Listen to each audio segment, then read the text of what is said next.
Let's talk about coconut oil. Not any old coconut oil, but fractionated coconut oil.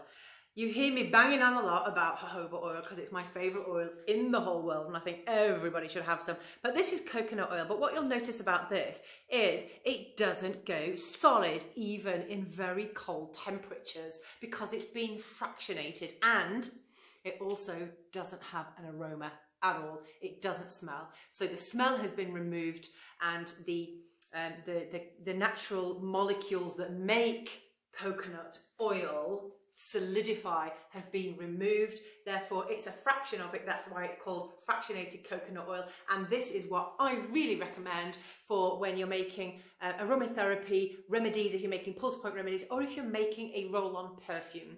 So use this because it doesn't have an aroma and it has a really long shelf life, and yeah, good for facial use as well, and your cuticles. But that's it, coconut oil fractionated in a nutshell.